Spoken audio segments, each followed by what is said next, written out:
What's going on, YouTube? Welcome back to RyanREAX. We are back at it again. When life gives you lemons, shut the heck up, right? No reason to complain or any of that good stuff. Just live and be humble, I guess.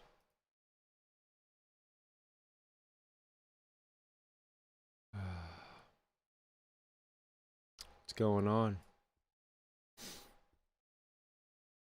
Just feel different today. I don't know. More annoyed than anything, but guess that's not so different. I'm not sure what it is. I mean, I know, but it's like nothing new. It's just putting those same things into perspective.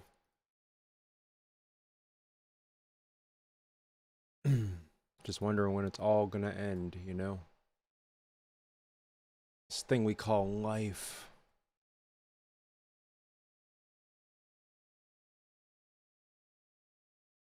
It's a weird thing. Let me see what pops up. Oh, my Facebook.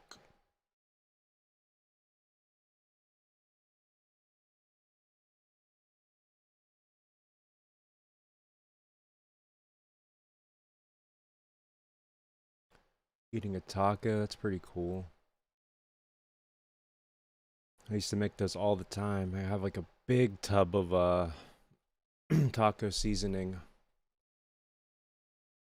So yeah, I did my photo shoot today. It was pretty cool. Streams up. This is my super smoothie thing. A lot of stuff in here. Lots of stuff. I used to drink stuff like this all day, every day. Just put it in my blender and call it a day.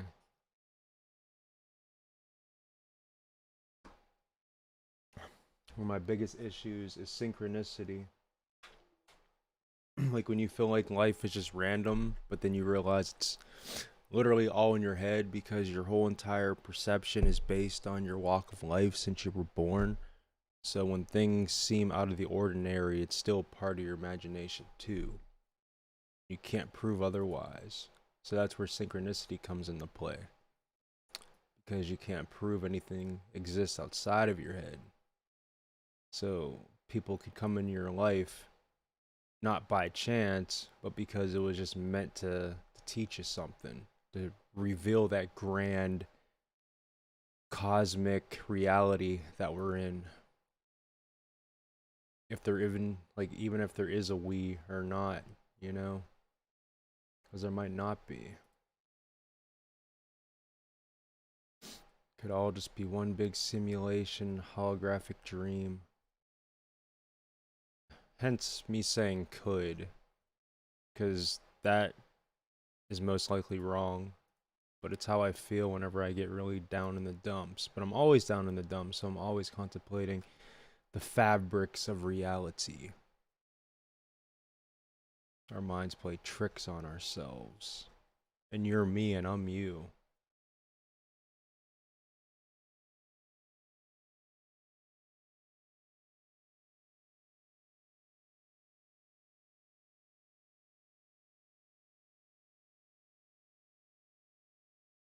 Don't freak out about it. I know you're thinking about it.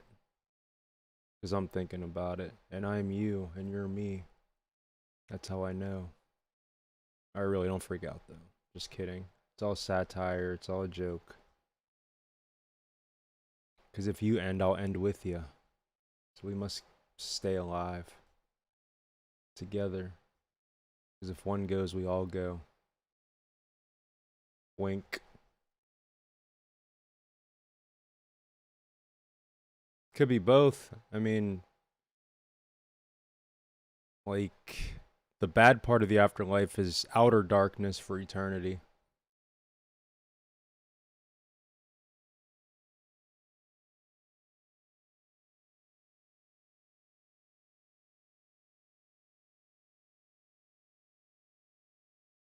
I mean, it's crazy how one day you're alive and the next day you're not, in the grand scheme of things.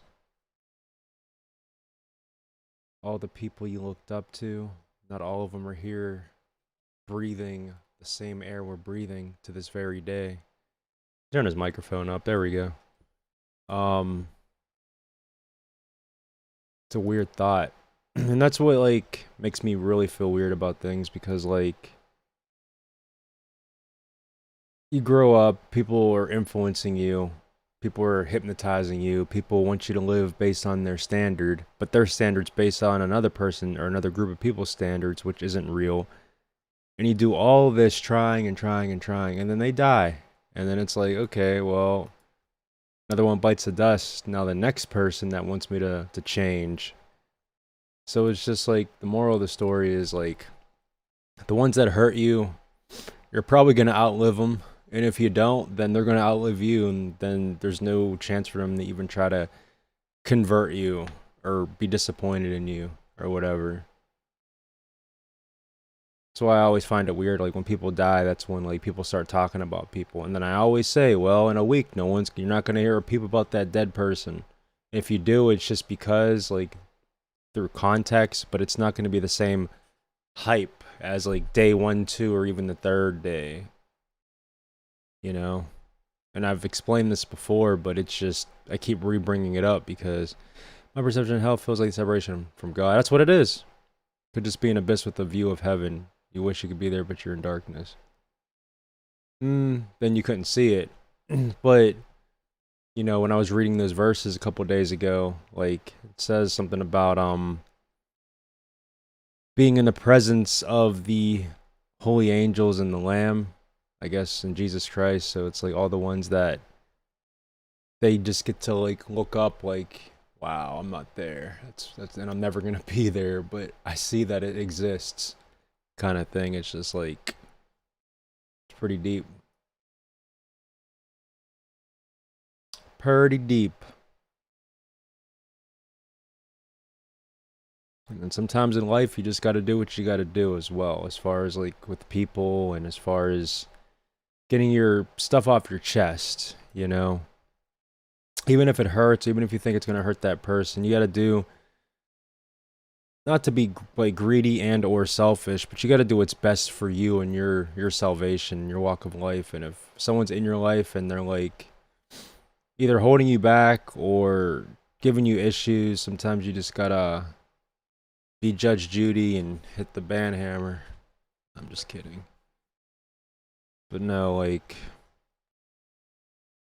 people are just interesting creatures.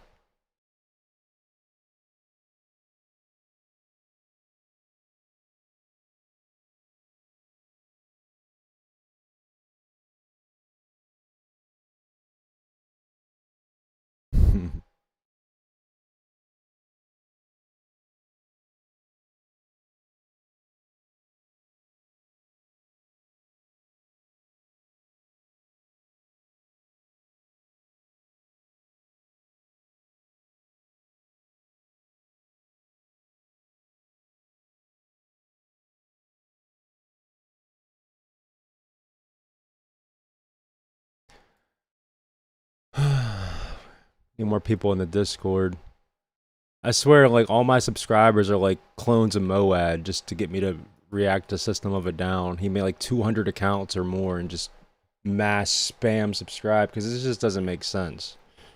Like, I gotta pull out another video. If you don't acknowledge my existence, unsubscribe. Please, I don't care about your subscription. I don't care.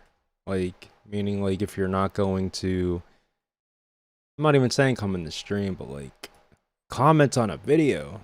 They're like faithfully waiting for me to do Dance Gavin Dance or Corn or Disturbed or something. Yeah, but pretty much all of us will not be remembered. The only reason why people still remember certain people is by documentation purposes. But who's to say they are right? Most of the time not. Well, yeah, it's like, yeah, it's all written down. It's like, you know, what if Michael Jackson really didn't molest all those kids? You know, and it's like people are talking about it like it's like kosher, you know. I'm not saying he didn't, he probably did. He's a sick motherfucker, but that's based on the documents. You know, I mean, yeah, Looks can be deceiving. I mean, you look like a creepy dude, you know, hanging a baby out of a window and stuff, but it's just like people don't let things die. Like people still talk about Bruce Lee. It's like, yeah, you have to like literally go out swinging or go out singing in order to be like remembered. But even the people that remember you, they're gonna die too. That's the thing. They are going to die too.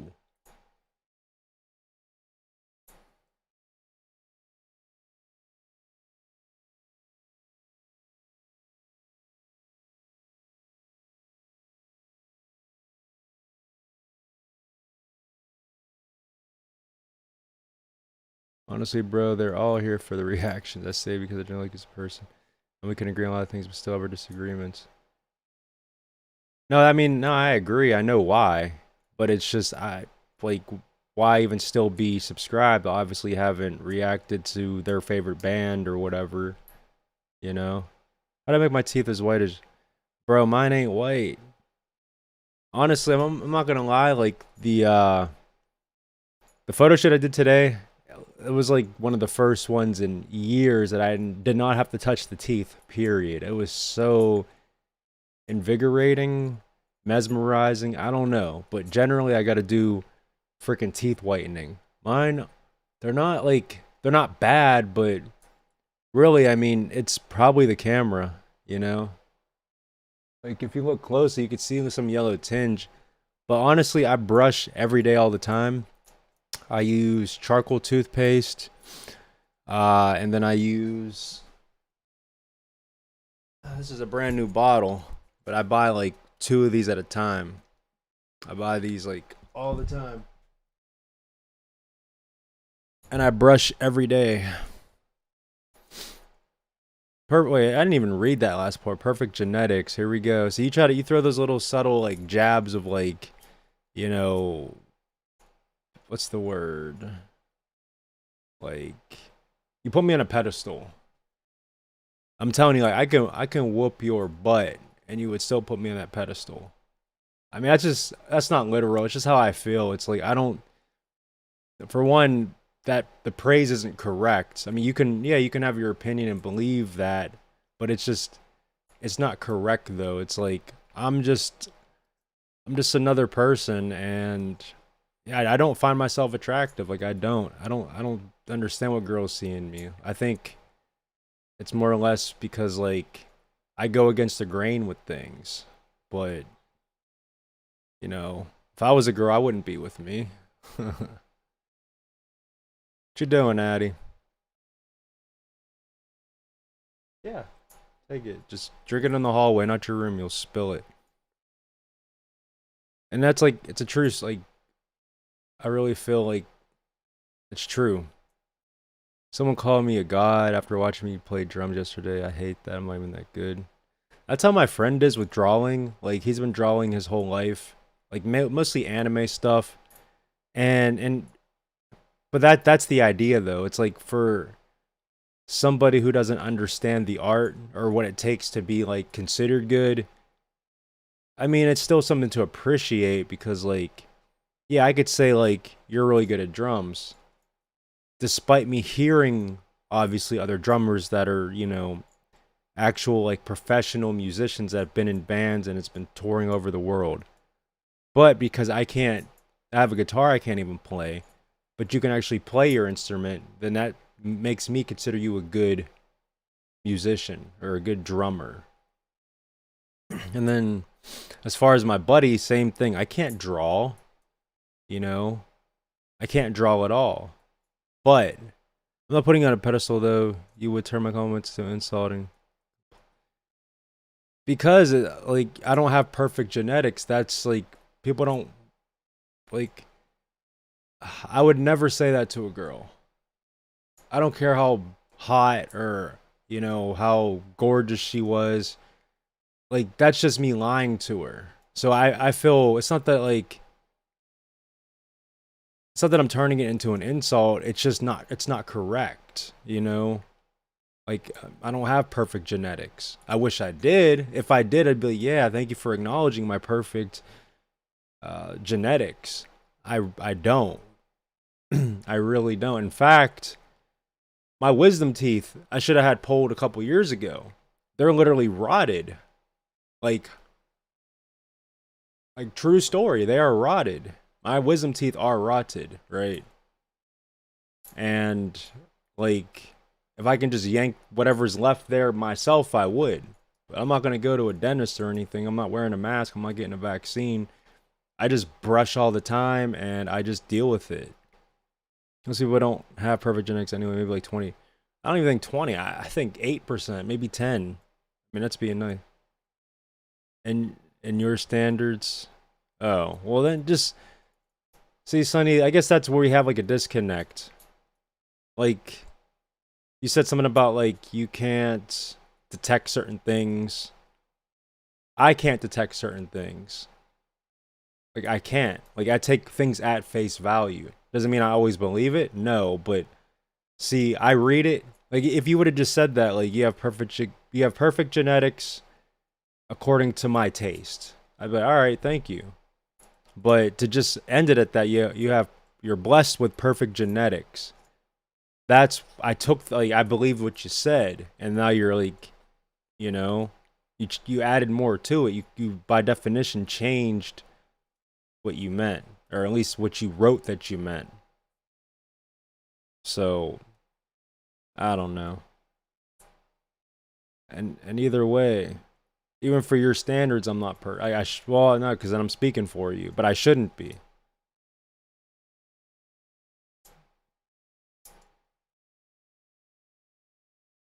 I'm just a person. I'm a confused person in this fallen state of reality on Earth.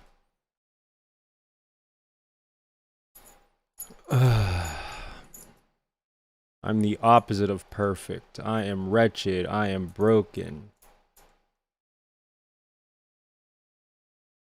It's like I thrive on chaos. If things are going too well, I don't know how to act upon it because it's just too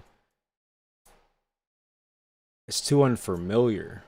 Like I need that chaos. I need it, but I don't need it, but I would feel weird without it. Because I always need a challenge. I always need something to conquer. I always need, or feel like I need at least, conflict in order to figure out a solution for that conflict, but with no real end, because the next obstacle is going to come in my path.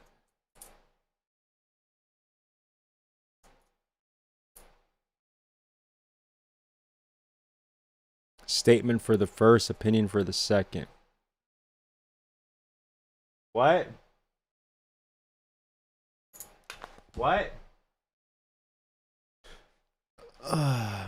It's fine if you take things at face value, but don't say it's my problem for not being clear enough for you when you assume my intentions.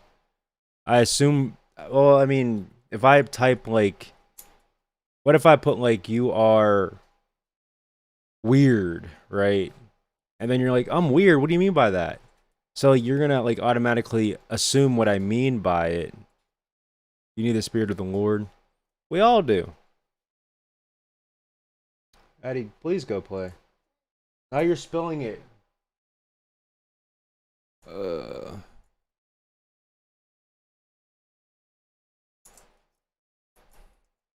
Spilling a smoothie all over the floor. On my green screen at that. Luckily it's closed though.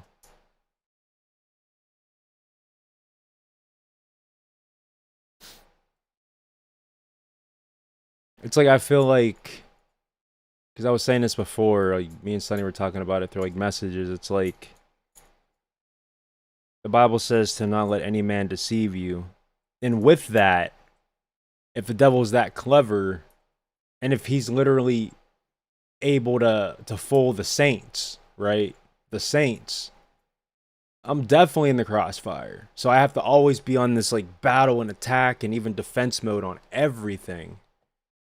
As a character flaw, not a strength, to not be happy and peaceful relationships and always want chaos. I didn't say I want it. I just said I felt like I need it. I don't want it, but I'd feel weird without it. You even said you didn't want the drama. Yeah, I don't want it. So I didn't contradict myself. You took what I said but added stuff to it. And if I did say I want it, it means like I feel like I need it. But that's why I said it that way, because it's not a need. It's just like I feel like without it, then I can't function. But I don't want it. Yeah, of course I'd want peace, but I think it's also because I can't trust anybody. And because I can't trust anybody, when somebody gives a compliment, I don't believe it, which will automatically stir up drama or chaos in a sense. But it's like if I believed it, cool, but I don't believe it. Right? Manifest in it and not chaos. God is not the author of confusion. I mean, he's not, but what really gets me though is like there's too many different translations out there. There's too many, like, I argue more with believers than I do non-believers. True story. I'll watch so many videos, sermons, teachings, different types of doctrine. You go through the comment section, you have people that are professing Christians battling each other about which one's right and which one isn't right, and this and that and this and that and this and that. And even you saying love yourself. Love God, not yourself. Because loving yourself, that feels like, when I hear that, that feels like pride.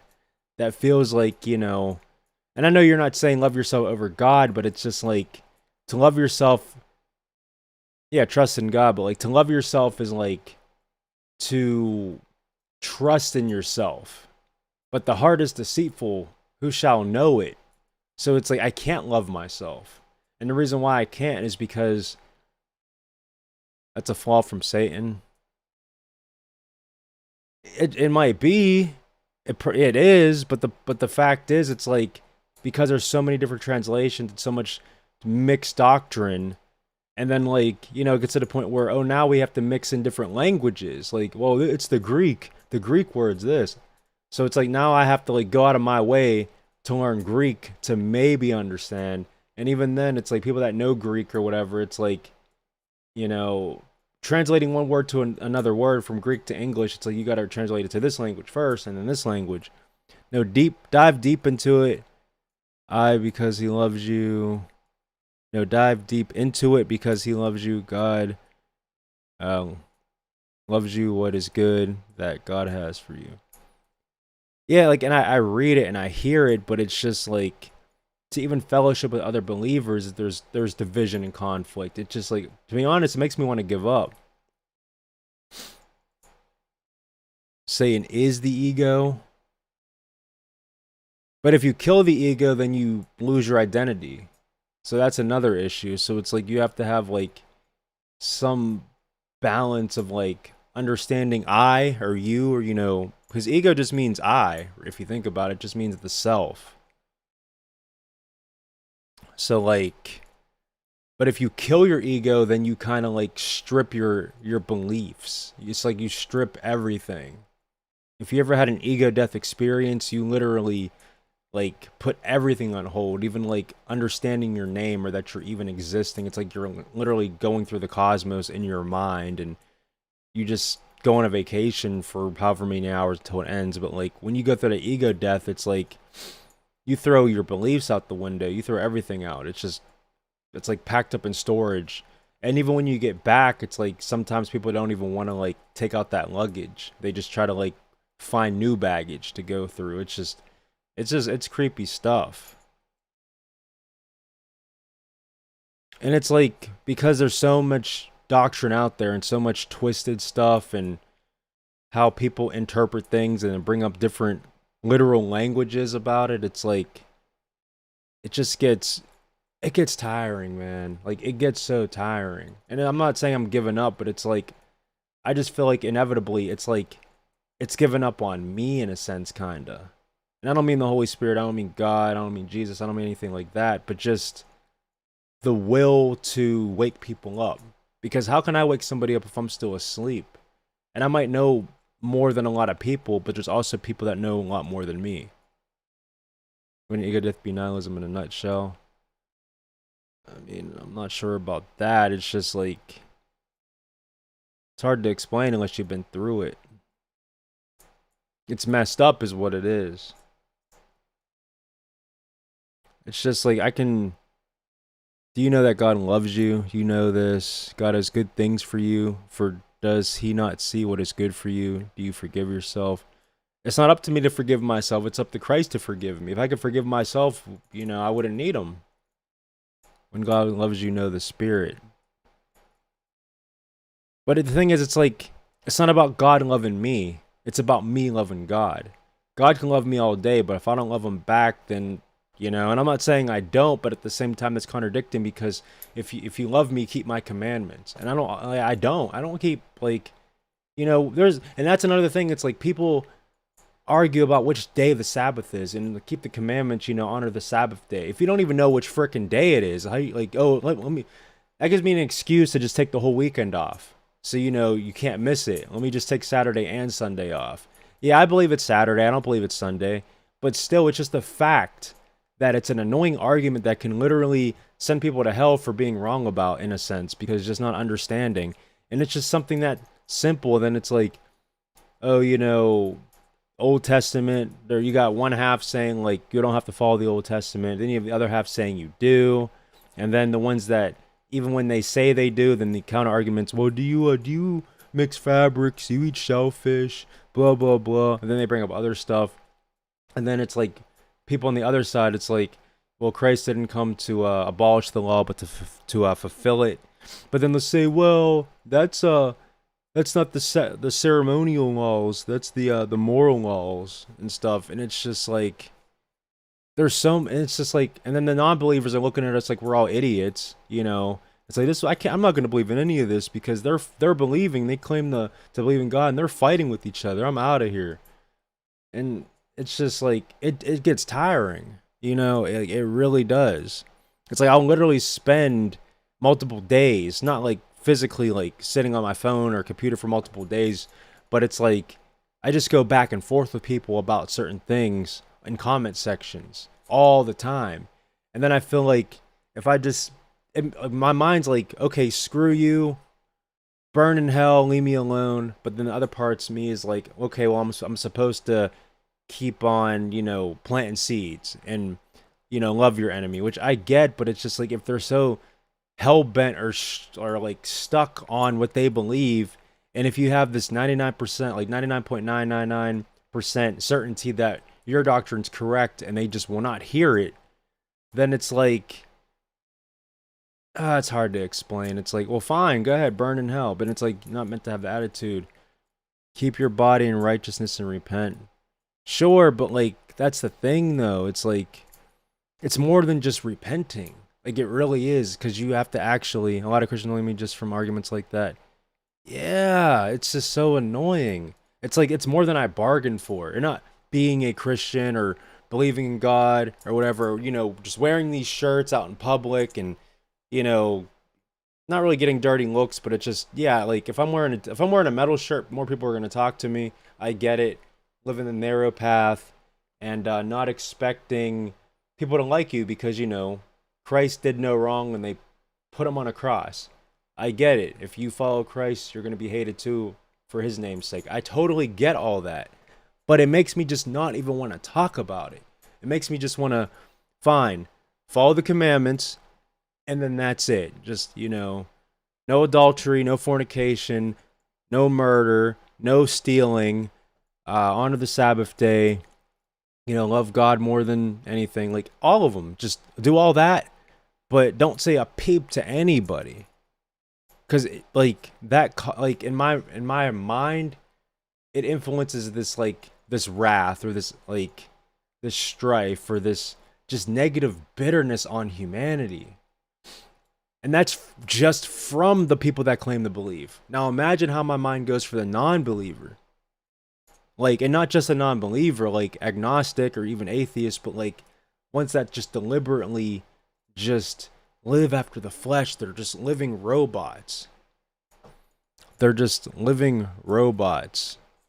And they're blood-sucking, flesh-craving, just robots. Zombies, really. They're just regurgitating stuff. They're all after the same stuff.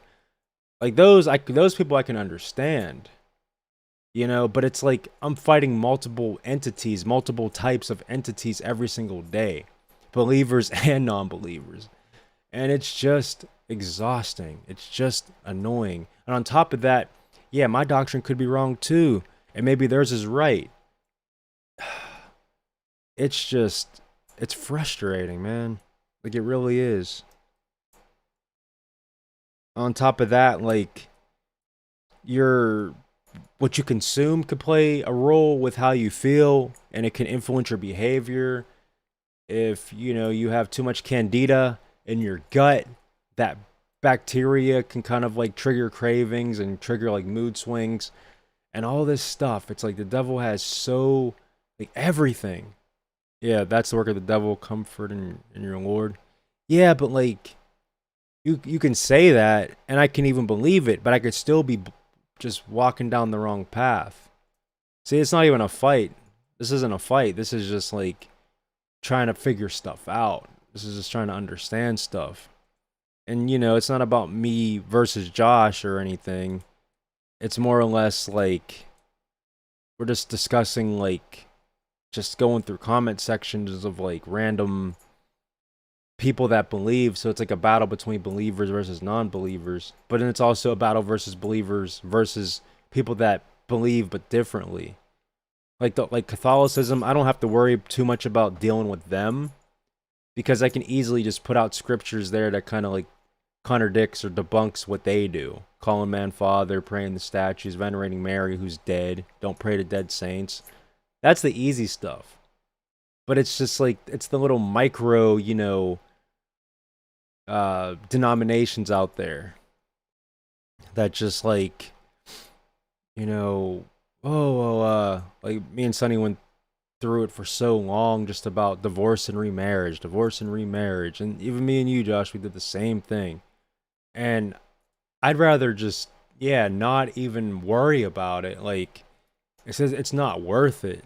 Like, even if it's true, oh, it's okay. You can divorce and remarry before your covenant spouse dies. I wouldn't even want to risk it. I'd rather just be alone. I'd rather just be single because it's not worth it. Pray to the Lord, He is there. If the comment section is somewhere in your spirit, leave it. I can't because then listen, I'm not a street preacher. I'm not out there on the streets preaching. I'm not out there on the streets with a sign and a bullhorn or whatever, some type of radio, while people walk past. I'm not doing that. But the Bible clearly says to preach to all creatures. So if this is a way I can do it, whether it's kind of like what I guess I'm doing now in a sense, we're just talking, but if I could do it through the comment section, it's like you're forced into the game. These things are not heaven or hell issues. They kind of are, because like if you people are like being led astray, it really is, because imagine do you know how many people would go to hell just for having a second, third, fourth, fifth, sixth wife, husband, whatever? Do you understand how many how many pastors, how many believers would just go to hell when they die for just dying in adultery? If that's what was true, that's pretty detrimental, because most people, like when I got married, I didn't even know this.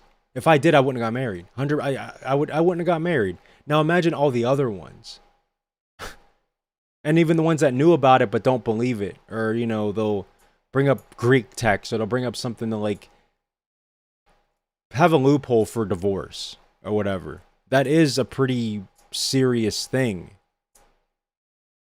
And you could say it's not real, but you can't prove it isn't real. That's the thing. Like, just, I'm reading it, but I don't believe what you're saying, And I feel like if hell truly wasn't real, better yet, I won't even say it like that. If I didn't believe in hell, you know how much stuff I would do and just not give a crap, because there'd be no point to care about anything or anyone. There would be no point, because it's like Hitler, was a part of millions of people dying, and he died, yeah, but he's off the hook.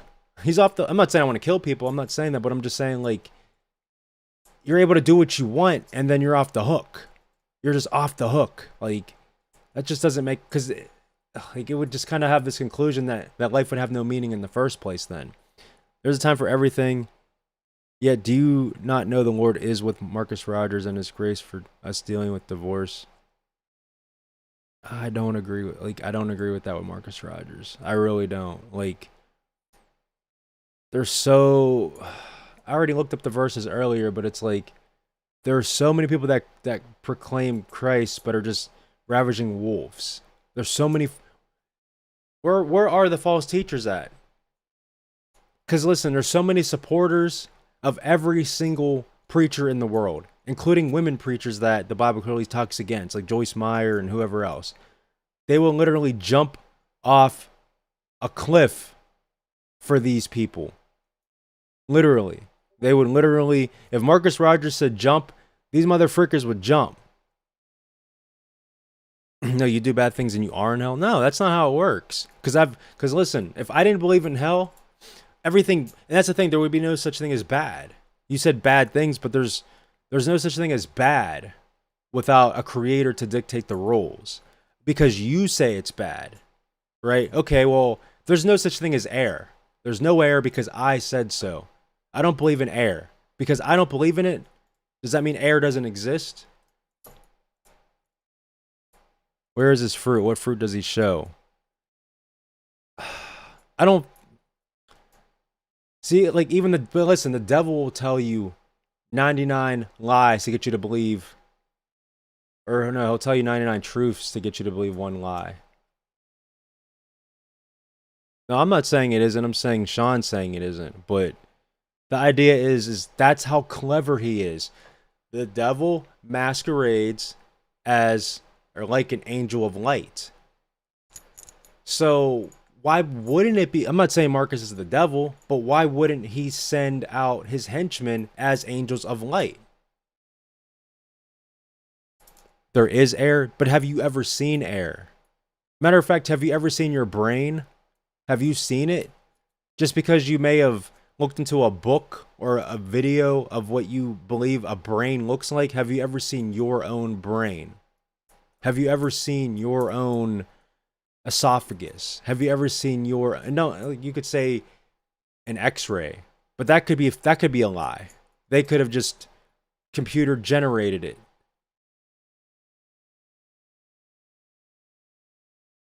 Does anything outside of your imagination exist, Sean? Can you prove otherwise? What if I'm just a figment of your imagination? What if you are the only you that exists and everything outside of you is just your imagination? You get it? Like, you can't prove that. Yo, what's up, Anthony? Welcome to the experience. No, seriously, how can you prove anything exists outside of your imagination? Did you watch yourself get born? Did you watch your mother and father have sex to conceive you? Did you watch that? Were you there for it? You kind of just manifested into existence. But that could just be like an hallucination, you know? Especially like if you ever try like psychedelics, right? It literally puts you into a new realm. And maybe not literally, but when you're under that experience, it really feels like you're in a new reality. So what if right now you're tripping and you're really alive somewhere else? And because eternity is so long, that the 100 years or so that you live, that's just a very potent strain that your other self took, right? You took the hit, and now you're in a trip called life. And when it's over, or when you think it's over, it's the alien removing the bong from your mouth and saying, "Well, how was it, bro?" Like, you can't like, that's the point. Like, you can't prove anything, right? So when people say like there is no hell, there is no this, there is no that, you know, it's no different than, well, it is, but like if I were to say there is hell, because I can't prove it exists, but you can't prove it doesn't exist. We are physical embodiments of energy. But this is purely academic BS. Prove energy even exists. Like, that's what I'm saying. Like, no matter what you say, prove that it exists. So it comes down to faith then. You know, it comes down to belief, but it also comes down to God revealing himself to you. If you seek him with all your heart. And there's too many things that I've been through that shows, okay, this isn't by chance. All of us in this room are here for a certain reason. And all this stuff that we're discussing is subconscious. It's going to stick. It's a seed that's planted. It may water, it may sprout later, but I pray that it's before it's too late. When you wake up in the next realm, looking around, you're like, okay, well, this is Judgment Day. I'm here, and I'm going to be judged according to my works on this planet. Because the thing is, again, like, okay, yeah, if hell wasn't real, there still wouldn't be anything considered bad other than what you are telling me is bad. Because again, did Hitler really do something wrong? Because we say it's wrong? Because that's just our opinion, you know? It's just an opinion-based thing. Like, if there was no consequence, especially, then you could say, well, it's here and now, but it's not, because if there was no hell, I did bad things, it's not eating me up. The things I've done in my past, it's over. It's not eating me up. But having this idea that God's always watching and he knows me, knows what I do, that's what eats me up, because it's like trampling on the blood of Christ. Him dying for all my sins and me still deliberately choosing the sin. That hurts more than what I actually did.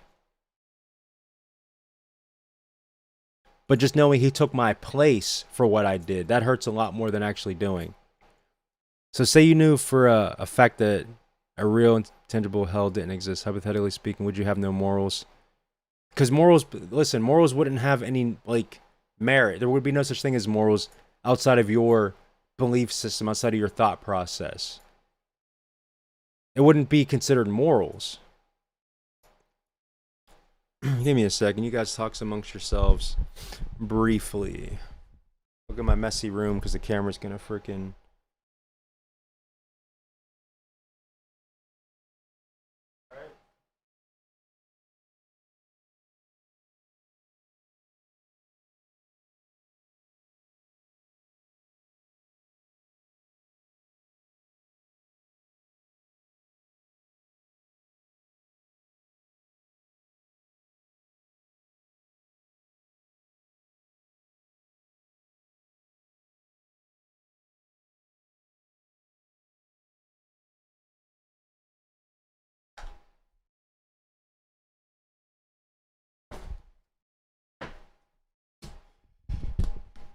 Yeah, without an external being that dictates the rules of reality, rules of morals, rules of what's right and wrong, it's all your opinion. If I shot you or if I fed you, in the grand scheme of things, it wouldn't matter, because at death, all of your memories would erase. Period. So it wouldn't matter. Wouldn't matter if I saved 1 billion people, donated to charity, created a cure for AIDS, whatever. It doesn't matter. That's just extending the life force of that person that would have just died from AIDS 15 years earlier. They're going to die anyway. There's no immortality on this planet in that sense of the word, you know, or that sense of the idea. So it doesn't matter if you save somebody or if you end their life. It doesn't matter. Example would be, yeah, somebody who aborts their child, right? 100 years goes by. If they wouldn't have been aborted, they would have lived their life and died in between those ages of 0 to 100, maybe. And then they die. But their memories would erase at death. What do you mean that's mental? Yo, hold on, let me read everything. God has given great. But is it? That's your opinion. Doesn't matter. You say it's mental, but is it really?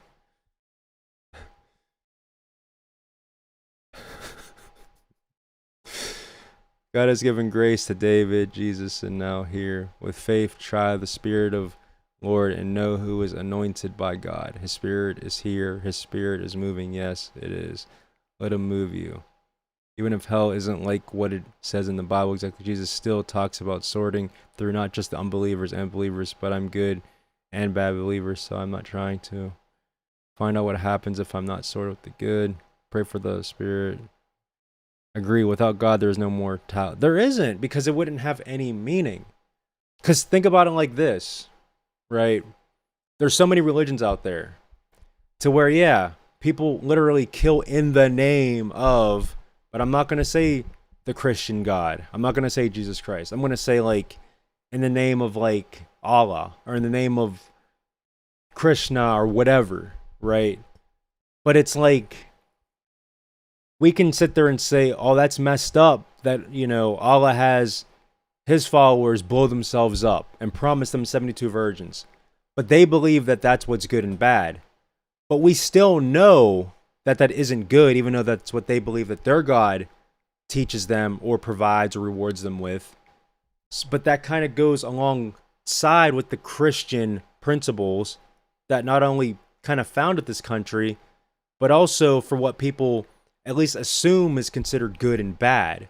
So even non-believers still kind of believe in a sense because it's still biblical stuff.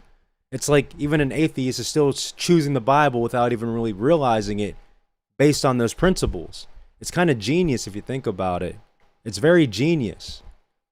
It's like God is like, in a sense, revealing himself through those morals to where people will be held without excuse come judgment day.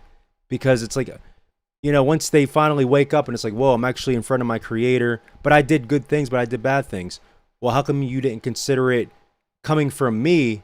Why are you even considering it being good if it was just a part of your belief system without me? Like, what I mean by me is it's like judgment day, speaking of as if God were to say it. Because I hear it a lot. I don't need God to tell me what's right and wrong. Yes, you do. Because that's just your opinion without. So all these things that you consider good is what's in the Bible, or whatever's bad, it's what's in the Bible as well. I mean, the Bible even says to treat your neighbor like you want yourself to be treated. Isn't that funny? See, like, you learn the golden rule in school. And also, it's the year 2021. The year 2021 of what? AD, after death of Christ? Why do they use that? See, God's not stupid. Like, it's honestly hilarious, Just the way, like, even like the way the planets are like lined up, the solar system, the stars, all this. You can get away with that belief before Jesus came, but him as a historical figure, people have to wrestle with him either being crazy or right. Yeah, because a lot of non-believers, everything you're saying is correct, but God is in allegory. That's it.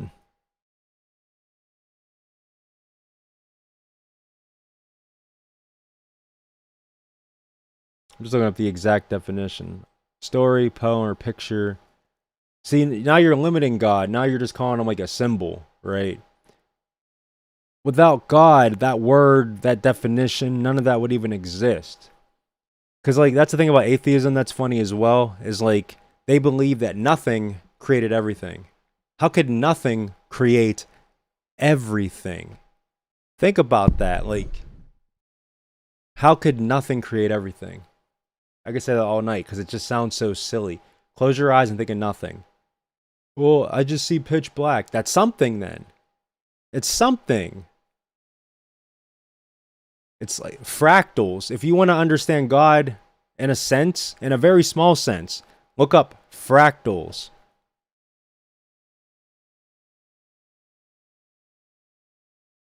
I mean, you could say space dust. You can say the Big Bang. But even if there was a Big Bang, it's still a living force that zapped it into existence.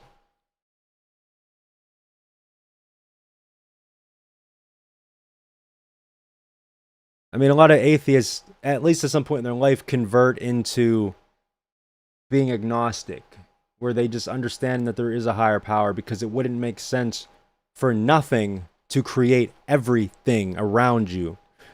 The air that you believe in, right? There is air. Where'd it come from?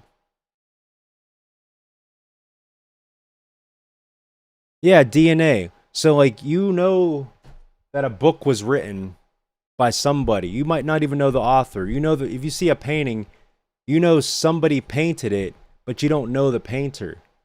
DNA. Who wrote the book of DNA? And I don't mean the book, but like the way the genetic code is written. It's so unique to everybody. Who wrote it? Literally just study the Hebrew alphabet and how it tells the story of Jesus. It's amazing. See, and I like how you say some form. But without God, there's no form. What is form? Let me look up that definition of form. Form definition. The visible shape or configuration of something. So you're already by default admitting it's from something. So yes, life is made through something. You just said it. Some form, and then conception. I mean, I know like what these words mean. I just want to read the exact definition. The act of conceiving a child or of a child being conceived. A child. The forming or division of a plan or idea. Absolutely right, Sean. Because God had a plan since the beginning. So, yep. The forming or devising of a plan. God's plan.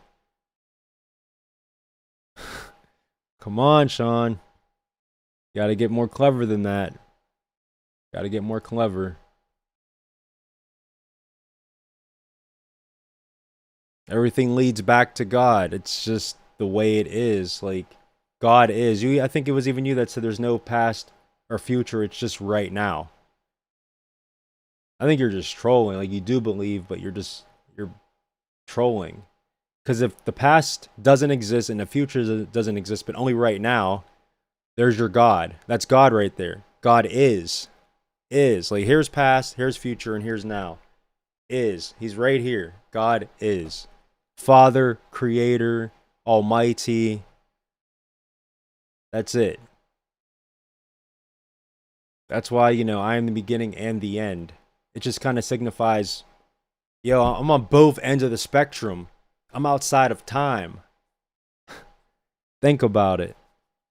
And it couldn't be an AI. It couldn't be something that just...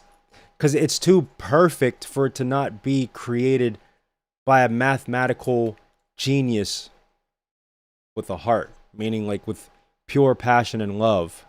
It just wouldn't make sense. It's not by chance. Like it's not possible for it to be by chance because of how everything's set up.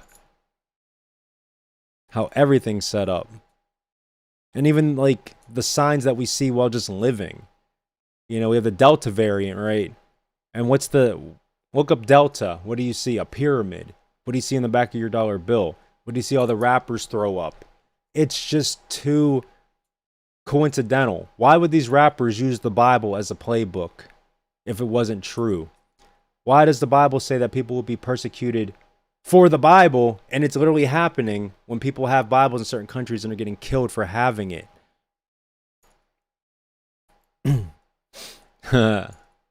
Yeah, ICP. Such an old song. Miracles.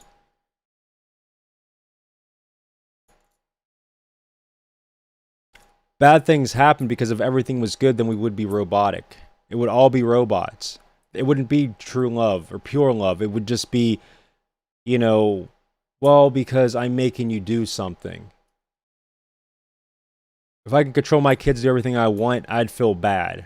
Because it just wouldn't give them any understanding. It wouldn't give, not just my kids, but just people.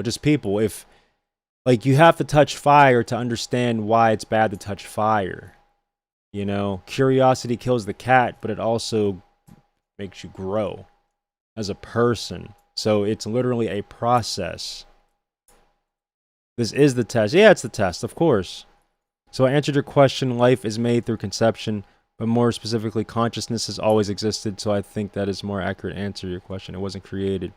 Whose consciousness, though? You're right. Consciousness is God. God's consciousness. He's the most conscious being of forever, of everything. So yeah, you're right again. Now, was your consciousness always here? If so, do you remember before you were born? Yeah, God has always... Okay, let's look it up.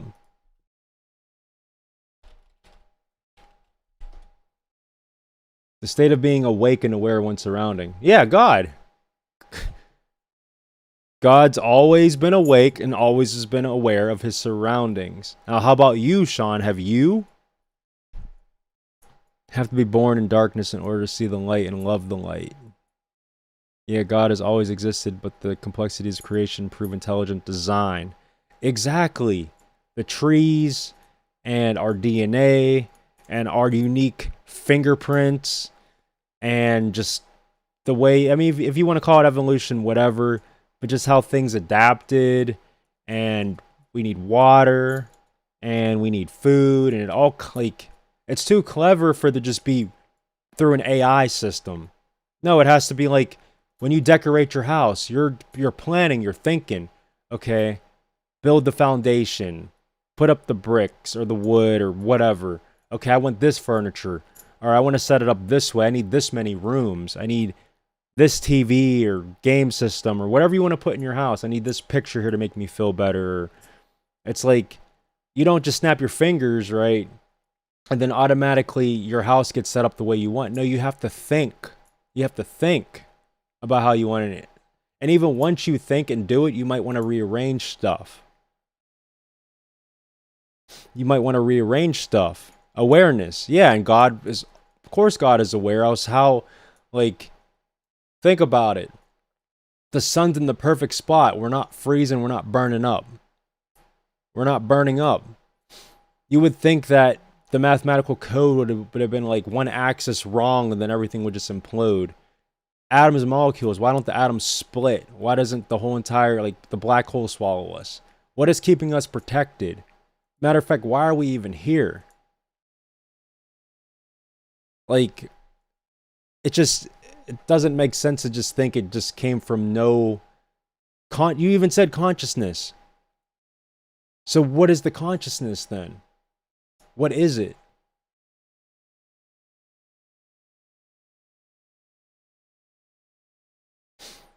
God is good. Be at peace. Do the right thing. This is God. No, see, you're still limiting God. Without God, there's no such thing as good. There's no such thing as peace, and there's no such thing as the right thing. So you're still putting God like lower, because God created the entire everything to where we have this comprehension of good, bad, evil, awareness. God created awareness. God was always aware, but he also created awareness.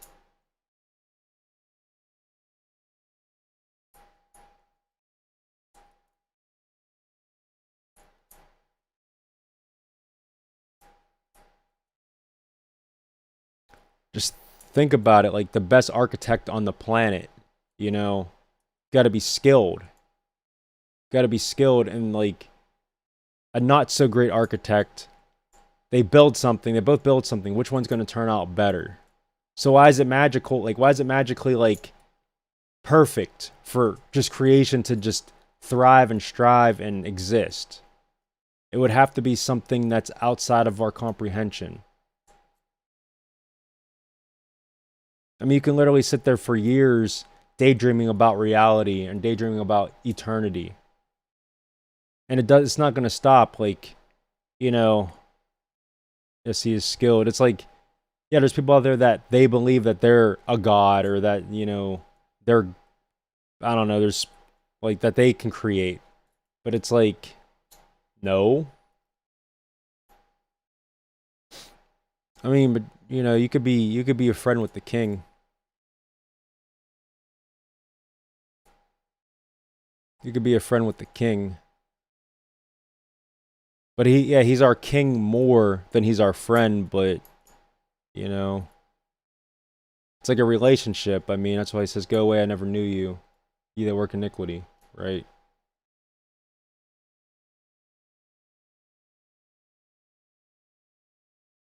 So if Christianity was invented to teach human beings how to be at peace and how to live in accordance with God, good, then why aren't people following it?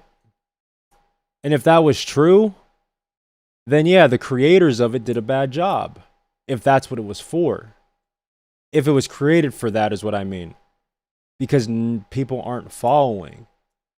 People are if anything, they're following the Satanic Bible. Because the thing is, if you think about peace in a certain way, as far as it being created in the context you're using, there's a lot of stuff in the Satanic Bible that I feel like would be more in your, like, for your context, you know, like the whole, you know, Christianity, eye for an eye.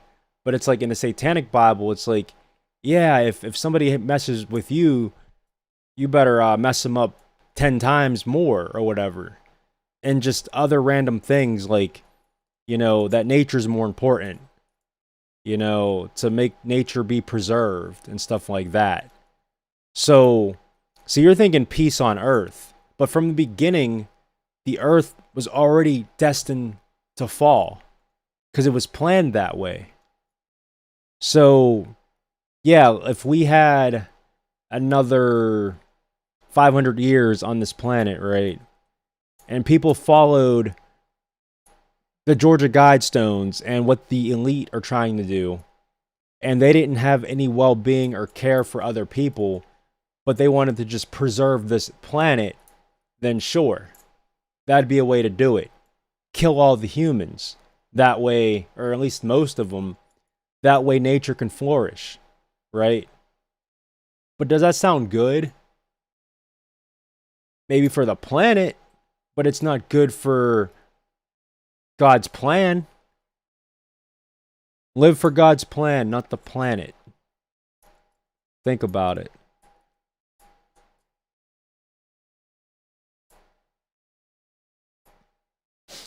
Friendship implies peers like equal in respect to me, not a parent or king who has authority to rule over you or discipline you. It's a choice to follow the light. Do you love the light or do you love your flesh? Pride becomes before the fall, and if you save your own life, then you reach the second death. Well, Jesus takes us. Jesus taught us to forgive. If everyone followed Jesus' teaching, to be still and know to forgive, then the role would be. That's the point. But people aren't.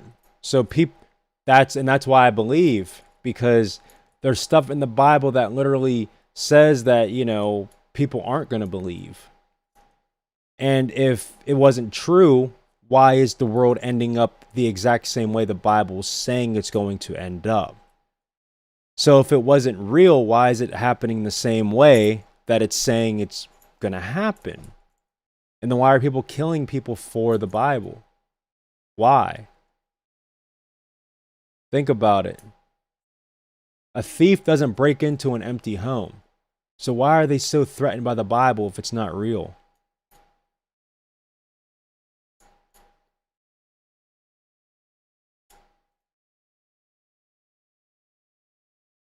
So you say these things, but you still don't believe. So that doesn't make sense.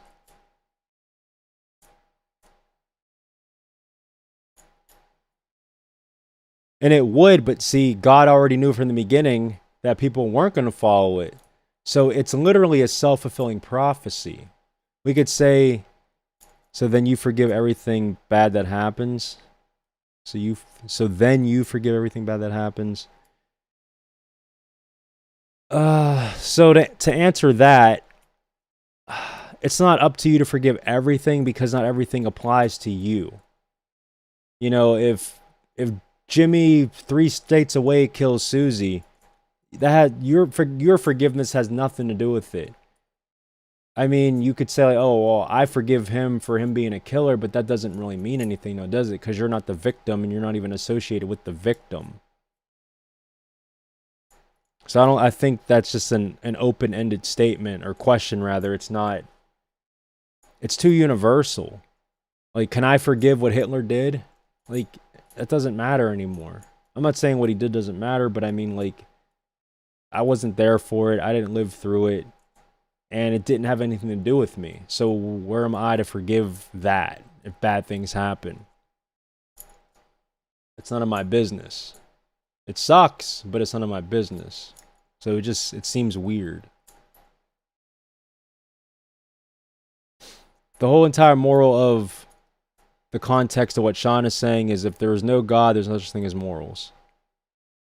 Personally speaking. Well, he needs to say that. Or he doesn't need to. That's a lie. He should say that. Or he could say that. He could have said that. That's probably the most appropriate term. He could have said that.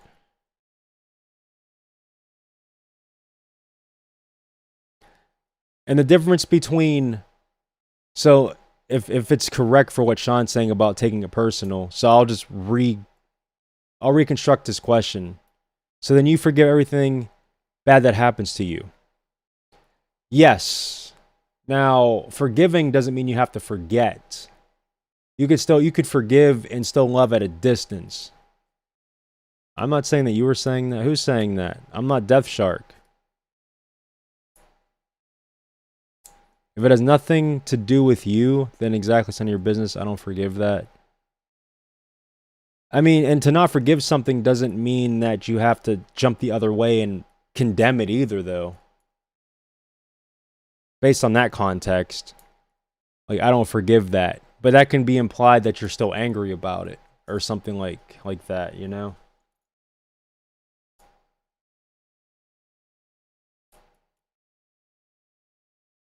Yeah, it's like if somebody like hurts me, I can forgive them, but I don't have to have the same level of I guess you can use the word respect, or I might operate differently around them if I'm around them at all. I might just drop them off the face of the planet as far as like my relationship goes with them is concerned, you know.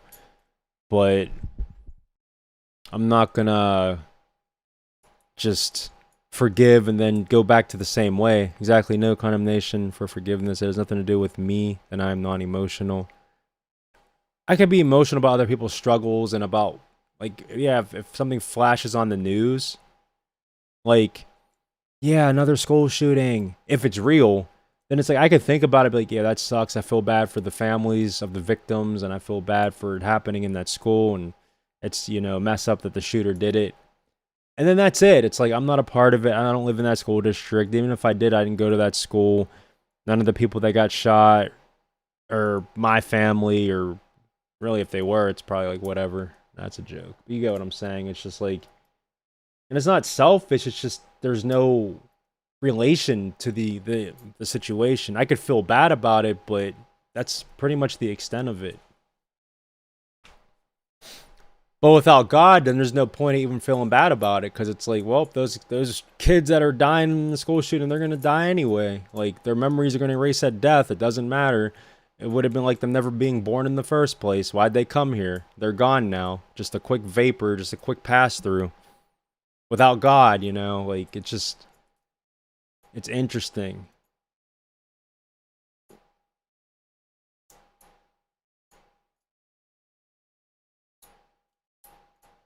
And that's why I believe, because it doesn't make sense to not believe. And yeah, I said it right. It doesn't make sense to not believe, because we're not here by chance. We're here for a reason. It's a test. Is only if personally. I mean, what do you think, Death Shark? Well, how about instead of asking questions, how about you just give, every time you come here, you only ask questions. You never give like your own verdict or what you think, let alone emotion. But emotion's anything. Like, see, emotions can be based on illusions. Like, a lot of it is, you know, most of, not most, but like, because more and more people are like communicating online, there's a lot of catfishers. Like, you think you're talking to a girl, and it's some like 500-pound dude with acne sitting in his mom's basement playing World of Warcraft all day, pretending to be Miss America to get your money, or to get some attention from you. He's not even gay, he just wants attention. You never asked me a question. No, I didn't say I asked you a question. I said, why don't you answer your own, like, so forgiveness is only if personally? There, I just asked you. I asked you the same question you asked me.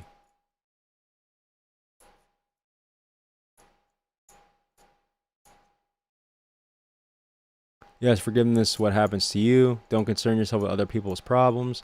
Definitely don't be emotional. I mean, you could be emotional. Like, everyone's emotional. If you don't say you're emotional, you're lying. Unless you're exactly, forgive a catfisher. I mean, you could forgive the catfish, but I was talking about the context of emotions, like how it can be an illusion, because you're believing in something that isn't. It could be, and that's what seducers do.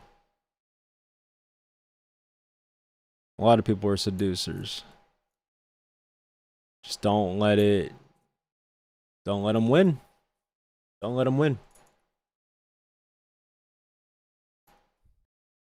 So one of my favorite Trivium lines from the band Trivium, the song lyric is It's easy to be right if everything repeats. And it's just like, whoa, that's deep.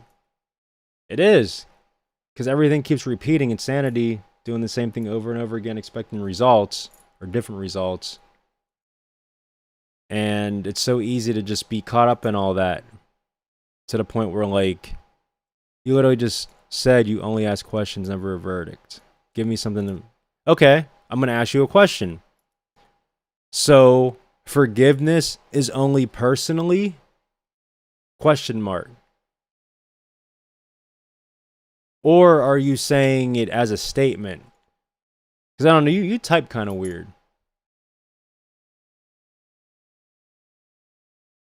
Okay, so you did put a question mark after.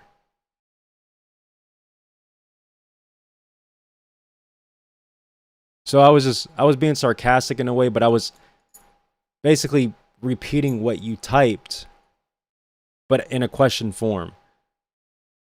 So is forgiveness only for personal? Question mark. That's my question to you.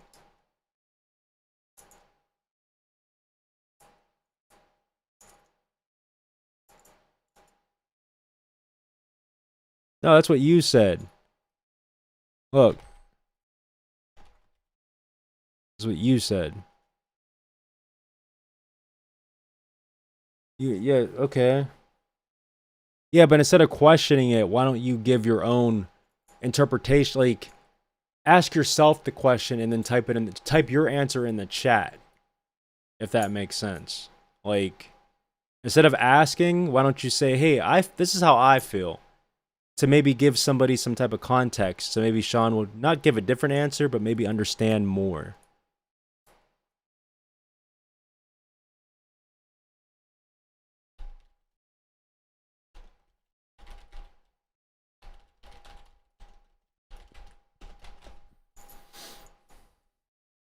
Like, how do you feel about the question that you ask? Like, a lot of times I will give a point and then ask a question.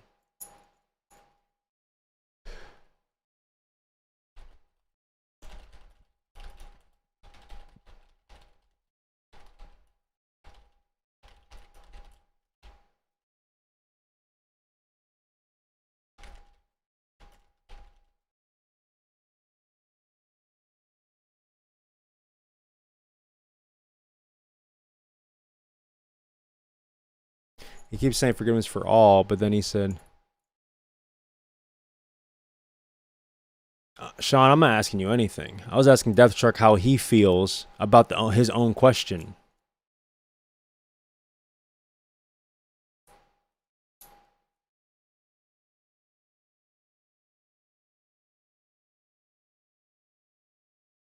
Because usually when people ask a question, yeah, they're looking for an answer. But if it's a question that vague, you would think that the person asking it would have their own answer or their own opinion on the question that they ask. It's like if I say, like, so what's your favorite food, right? And then that's like me getting confused, like, well, you never asked me about food or my favorite food. But it's like, bro, you just asked him what his favorite food is. Why don't you tell us what your favorite food is? It's like, I don't know. Got like 30 people in here. This is crazy. Not 30, but hey, man, before I go, spend some time with God and worship. Going to worship. Ryan says the Lord. This is for you. Good night, man.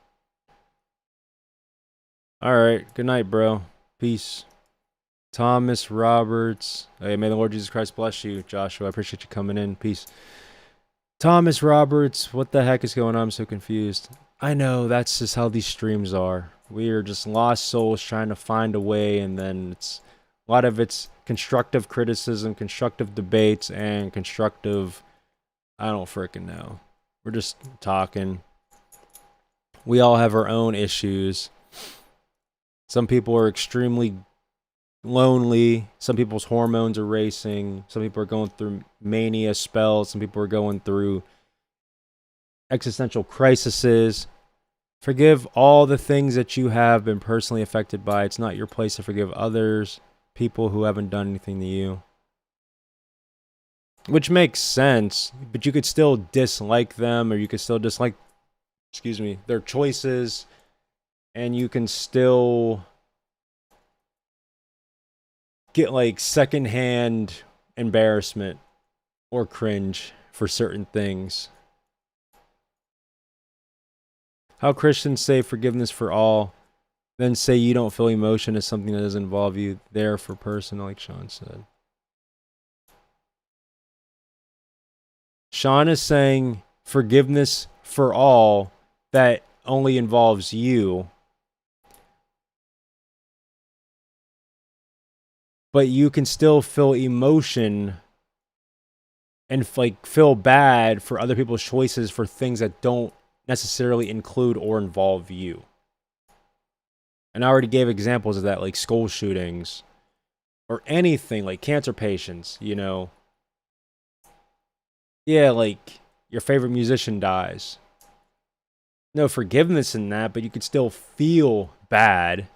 Or if you get catfished, you could still feel bad, even though it was just an illusion because you put this emotion towards something that wasn't. It was never hot Jenny or whoever. It was never insert girl's name here. It was Peter in his mom's basement trolling you for your money. And yeah, you can forgive him and just move on and just never talk to him again. Just move on with your life.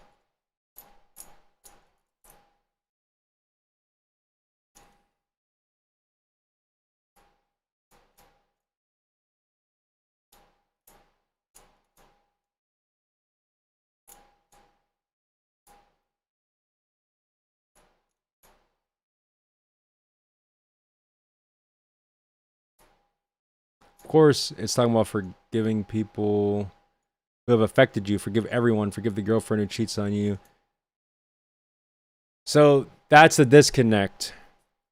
That's the disconnect.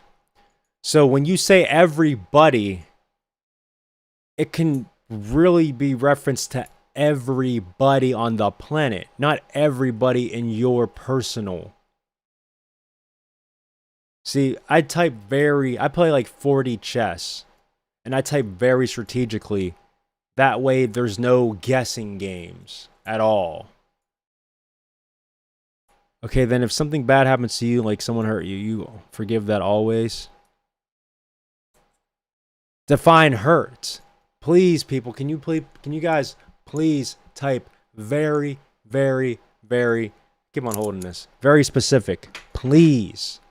Please, just type specific, or at least specific enough, because there's different versions of hurt. Getting punched, getting verbally abused, emotionally abused, neglected, for like they forgot it was your birthday and to give you a gift. Like, unless you mean hurt on anything that involves hurt. But then you could still add more to that, because I could say, yes, forgive that. Then that's when you're going to say, oh, so, you know, you would forgive if somebody rapes your sister or kid or kidnaps or murders your family or whatever. So instead of adding all this extra stuff, this hypothetical stuff, just be very specific. It just makes it so much easier to answer the questions. Like someone hurt you, you forgive that always? Yes, I forgive that always. I think forgiveness means you can find. Oh, wait, no, see, that's Thomas. See, Thomas just comes in and he's finally giving his input, but Death Shark never does. He doesn't give his input. Yes, I want you to define hurt. That must mean there's a level of hurt that you won't forgive. I like that. That was smart. But it wasn't about me. You were asking Sean. I'm just throwing in my 2 cents. If you asked me directly, I'd answer. But I said to do it directly so other people can understand that, so we're not going... There you go. And see, Sean just said forgive everything. See?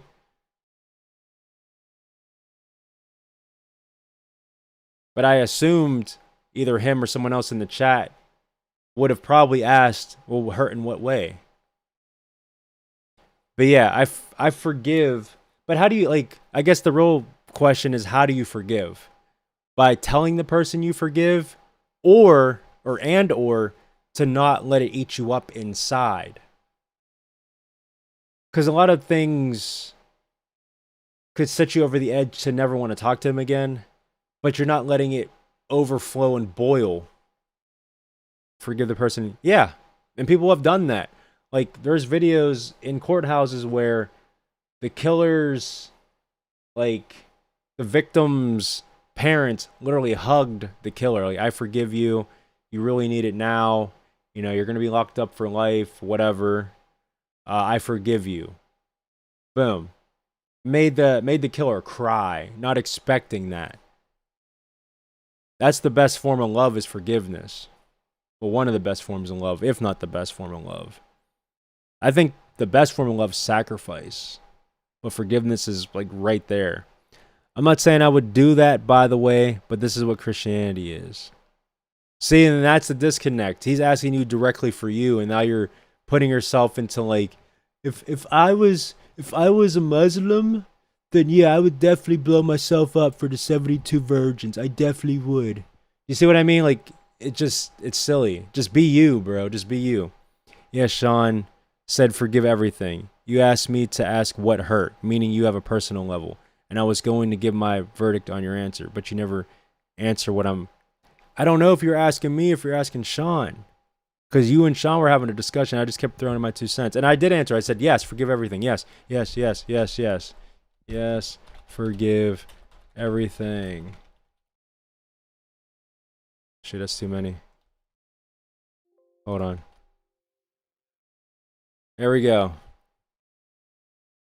Yes, forgive everything, everything, everything, everything, everything, everything, everything, everything, everything. Forgive everything. I forgive. I forgive every single time I've been cheated on. I forgive every single time I was neglected. I forgive every single time I was whatever. I forgive, I forgive, I forgive, I forgive. It's over. It's done. It's the past. I'm not worried about it. I survived. I survived. I'm here. The question is, yeah, do they forgive themselves for what they did to me or what they did to somebody else? Can they go to bed every night with a clean conscience for how they lived their life? That's a more genuine and more severe question to ask. Can you go to bed feeling like you're floating on a cloud and you're forgiven? That's beautiful, man.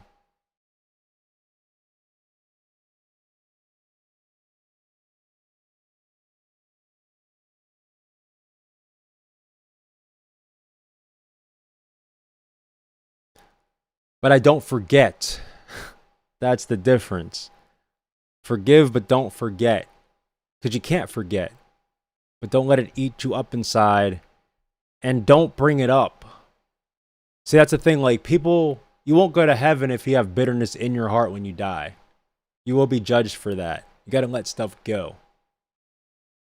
And I let it all go. Yeah, I'm still sad about things, but I'm not mad about things. Meaning, like, I'm not mad about, even if I sound like I am, it's not that. It's just I'm very passionate about stuff. And I could be sad that it happened, but I'm not going to hold it against them. They made a mistake. Even if they would continue to make that mistake all throughout history, I'm just not going to put myself in that corner. I'm not going to back myself up into that corner for them to do that to me ever again. I'm never going to open up myself to let myself be that vulnerable to get screwed over like that by people. I'm just not. I'm just going to close myself. I already did. I closed myself off to like everybody. But that's why, because everyone's out hunting, looking like, how can I screw you over? And even if they don't in the moment, it just, in the moment, whichever moment it is, oh, I screwed him over before. He'll get over it again. No, I'm not going to put myself in that corner. Well, I'm sure the people doing horrible things that you to forgive them for can go to sleep just fine. So that's where I was going with the forgiveness for. You need to forgive them personally, if you haven't already. But how? By me saying it? That's another question. You know what? I forgive you. They might not believe it, or they might not care. They don't care about being bad. But you forgive them, but probably keep doing it. Exactly. That's on them, though. But the conscience is clean on your end because You're basically telling them, look, what you did, I'm not upset with you about it anymore.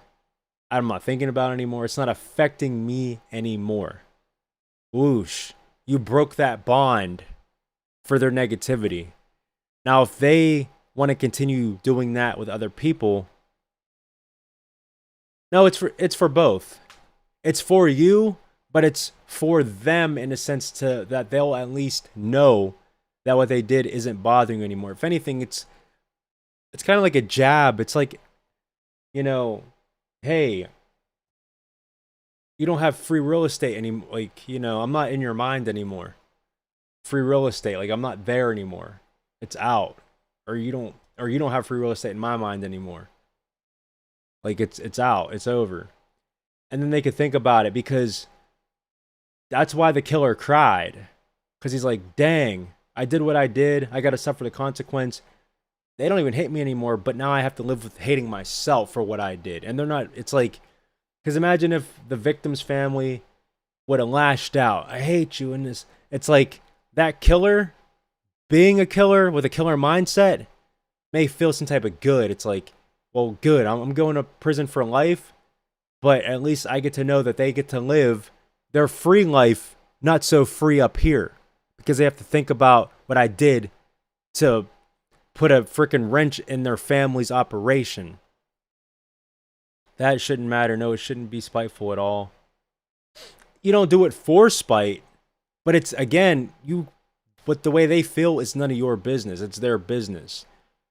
Now you can have this idea like, okay, if I forgive them and publicly do that, I have an idea of how they're going to react to it or how they're going to feel, but you could be wrong. You could be wrong about that. But can't they walk into a booth on Sunday and get forgiven? No.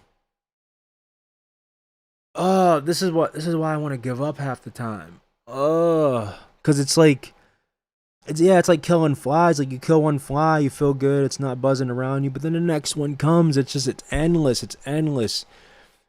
You don't need to go to a forgiveness booth and then put your problems to another dirty freaking bastard inside of a freaking like hot box that just touched the child 10 minutes before you went to confession, Catholicism, all that crap does nothing for you because that man, that dirty bastard sitting in there can't do anything for you.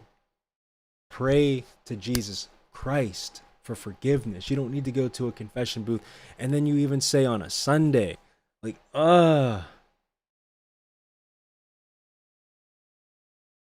Jesus Christ forgives everything except for blasphemy of the Holy Spirit. Don't take the mark of the beast, but you don't have to go into a church and sit in a freaking booth with some dirty old bastard who just touched a child 10 minutes before you got in there to forgive you, wearing this nasty robe he hasn't washed in 6 months. No. I'm tired of it. But I get it. We were all noobs at one point. It's like teaching a new person a video game. It's like, God, I've been playing this game for years, and I gotta start over because I gotta teach this guy. Level 1. And then when I teach him, I gotta teach the next guy. Not exactly the same example, but you get the point. Like a noob. Just bringing up, like, that's how clever the devil is. He keeps bringing up all these freaking fake Christianities, these freaking fake denominations, and it just gets exhausting. I understand what you were saying, just countering what I was saying, Death Shark.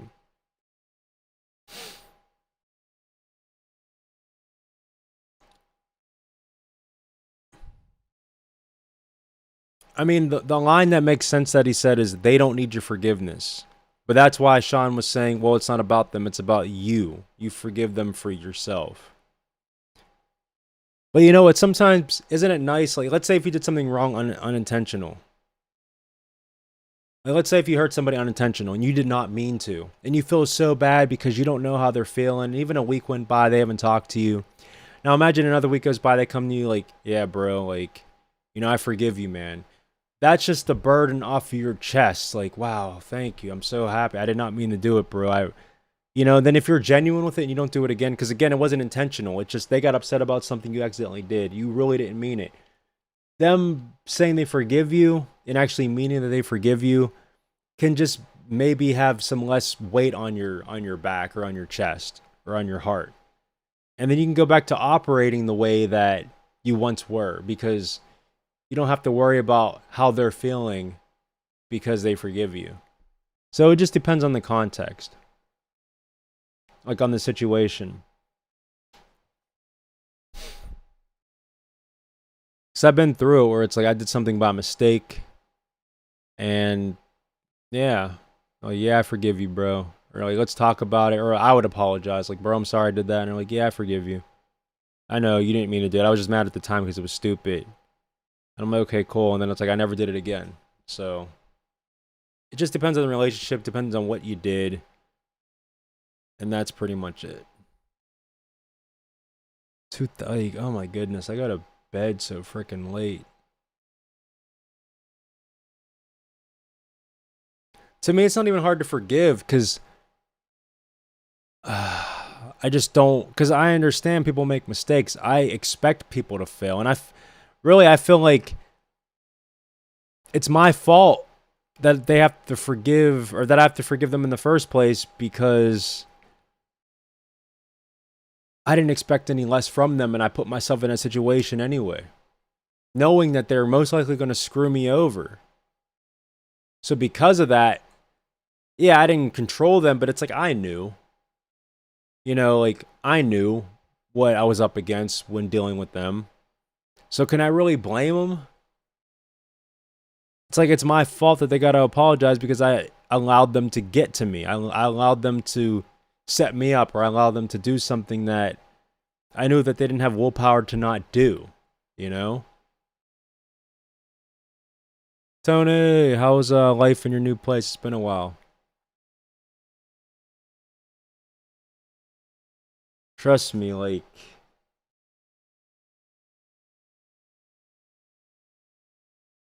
is that a yes then?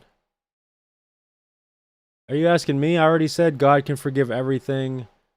Just like, you won't be forgiven for blasphemy against the Holy Spirit, and you won't be forgiven for taking the mark of the beast. So, but anything else can be forgiven. But you don't want to intentionally sin and trample on the blood of Jesus by like, oh, I'm gonna bang this girl and this girl. Oh God, please forgive me. All right, you're forgiven. Oh, I'm gonna bang this girl and this girl. Oh God, please forgive me. And then you just keep going like that for your whole life. Because God's not stupid. He knows, right? He knows your heart. He knows like if you really repented or not. That's why it says to actually repent. To say I repent isn't repenting, but it's to literally, like, because I would be like, oh, I'm not gonna smoke anymore. I'm not gonna smoke anymore. Get high. I'm not gonna smoke anymore. I'm not gonna, until I finally quit cold turkey. Well over 6.5 years since I had weed. That's repenting.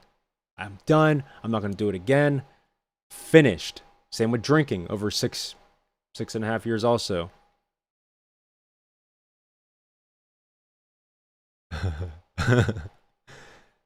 It is. They are the dirty bastards.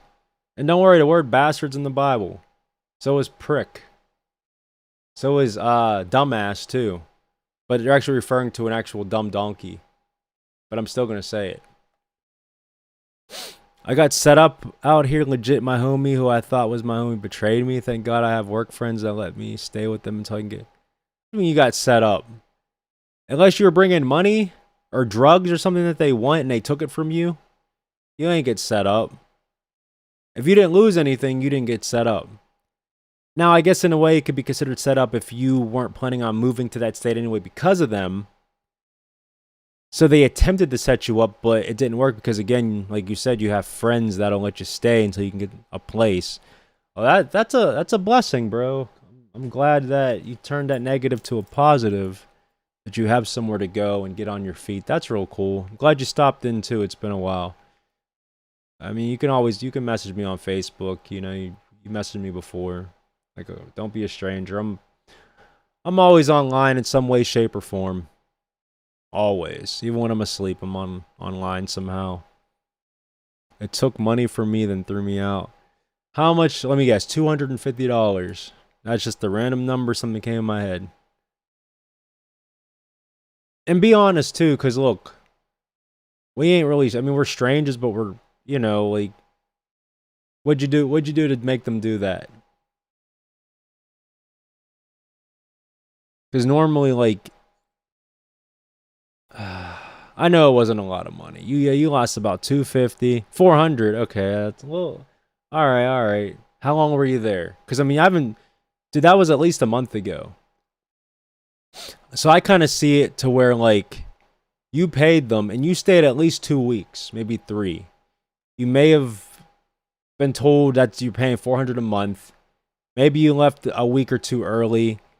They kind of screwed you, I guess, because it's like, well, you just went, yeah, you paid, and then like now you got to go, and you're stuck somewhere. But like, uh, it's like they screwed you over from a place more than they screwed you over at money. Because I mean, it's not like they took your money and kicked you out the same day or even 3 days later. You were there, and I'm not justifying what they did. Don't think I'm doing that, but it's like basically it could be worse, and it's good that you already found a replacement. You know.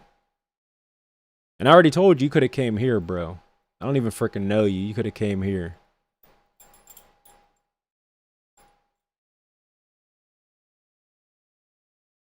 I wouldn't even cared about your 400. I'm good. Although Pittsburgh sucks.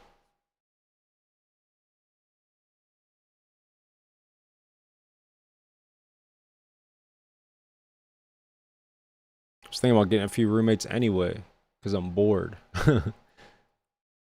Hold my light stand. Yeah, my photo shoot was, man, the shots I took today are crazy. They are crazy. Check these out. I may just go out there. Come to Pittsburgh, bro. You're welcome. I'm not even kidding because I'm on stream with a few people here. Look at this. Hold on. Look at this quality. Yo, even when I zoom, bro, this could be a whole shot by itself. I think it's a cool shot. Cool angle. She's just looking back like, yeah. Look at the background blur, though. I like this one. I freaking killed these shots. Look at that background. Quality's so good. They should have paid more. No, I'm joking. It was a nice shoot. Made some decent money on that one. Peace out, Sean. May Jesus Christ bless you, man. I know you don't believe, but come on. Yo, this one's fire too. You know, the whole situation to be a wild conversation. Well, you can always freaking tell me.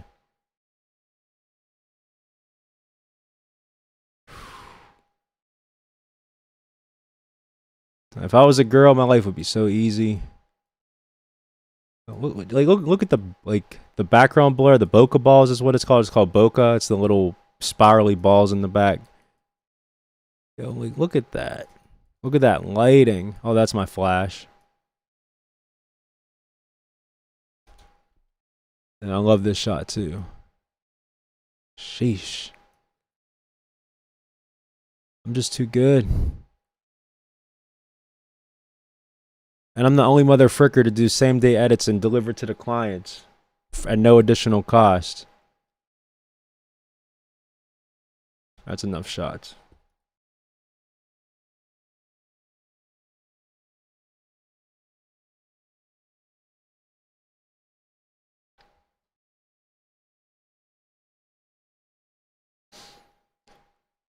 If it wasn't for God looking out, I don't know what. Of course, man. I'm telling you, God is everything. Sonny, if you're here, say it in the chat. God is everything.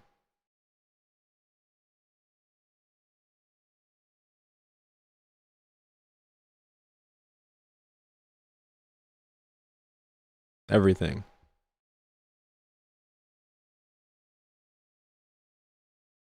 All you gotta do is believe.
There's like nobody in here. I'm gonna look like I'm frozen. Watch.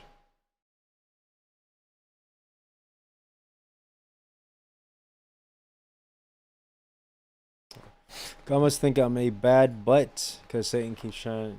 Yeah, I keep going.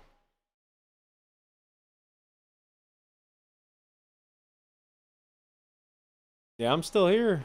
I'm same dude since day one of me doing this RyanREAX stuff. I'm same dude.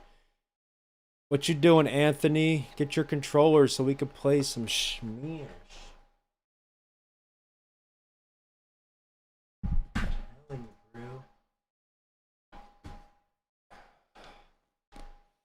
Come get it. You can play. Not this one. I need this one. The color accuracy is retarded. Dude. I can never get over these cameras. Goodness. Now I'm just sitting here talking. There was, I don't know, it's the most people that's been in my chat in months. You should have took my offer when I offered it. You know, I'll get one. I'll get one. Should have took the offer.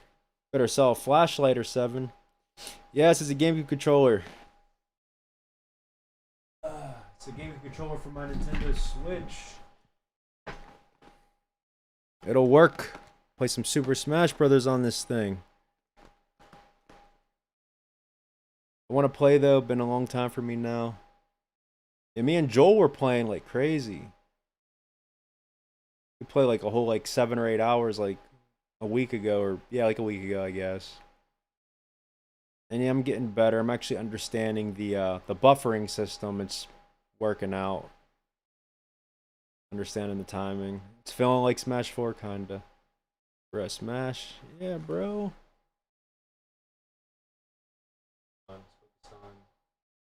That. Look at that. Look at that Smash Ball. Ryu is your boy. Yeah, so move to Pittsburgh, bro. I got all the characters. I bought all of them. All the characters. Even got that frickin' what's his name? What's his name? Kazuya. Sorry, I wasn't really too much of a Tekken player, and I just forgot. Now Ryu's one of the hardest characters to use. Like, and all those inputs, and I just picked the blue blur.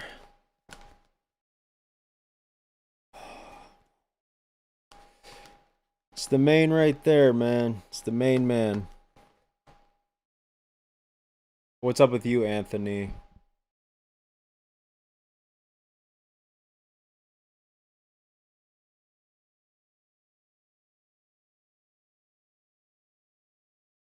I really got to get some sleep pretty soon, though.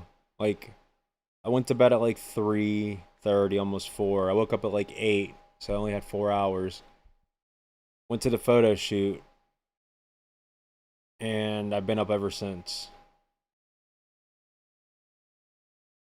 Then my daughter's probably going home today, so my energy's gonna suck probably. So I'll probably just run on the treadmill. I don't know if I'm gonna go to the gym. Probably not. I'll just run on the treadmill here. Trying to get tired, yeah. Just do like 30 push-ups. You'll be all right. If I can't afford my own place in next week, so I'm taking that offer to go out there. It's Wild West in the Northwest. Pittsburgh is like, you're welcome to. I don't care, but just realize it's a whole different animal out here, bro.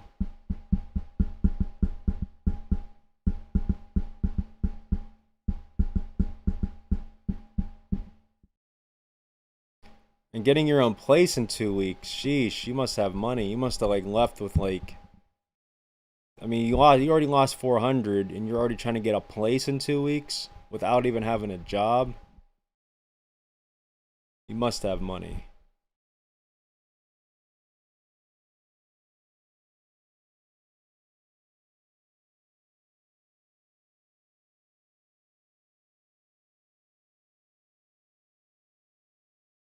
Unless the cost of living's that low where you're at. If it is, shoot, I'll just move over where you're at. I'm kidding. Hate Pittsburgh. I hate it. It's not even that I hate Pittsburgh, but I hate Pittsburgh. Just want to be somewhere else. You've been working a lot as a cook. It's pretty cool, man. Nice. Yeah, I mean, even in Pittsburgh, there's a lot of restaurants. I mean, we're known for our freaking sandwiches and stuff and bridges, but there's a lot of restaurants. I worked at a place called Mad Mex, not too far from me. It's like it's a Mexican place, but it's all Americans, that work there. Like there's no Mexicans that work there. I'd be the closest thing to the Mexican working there, and I'm not Mexican. 1,500 to move to a place. So 750 for the rent and then 750 for the security deposit.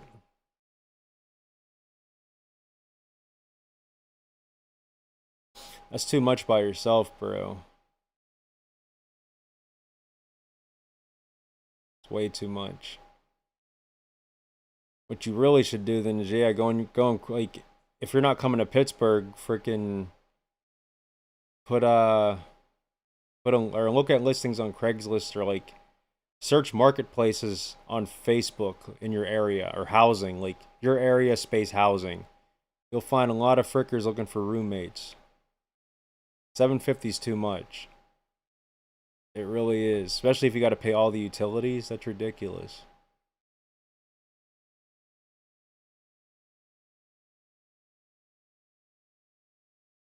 That's still too much. Bro, it's still too much.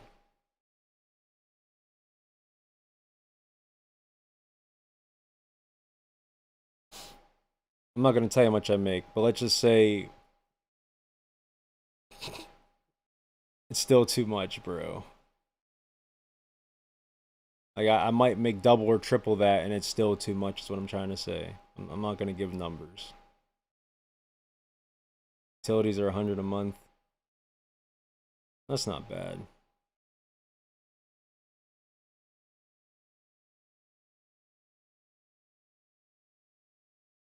Still too much. It's doable, but it just like just sucks. I could buy a lens every month with 700. I like to buy things. I don't like to waste money to live.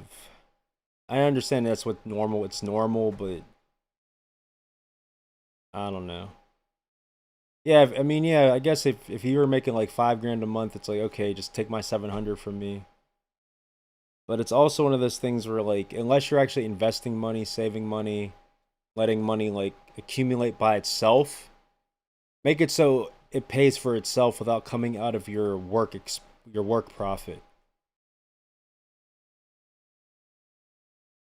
What I've been listening to, dude, the new Trivium.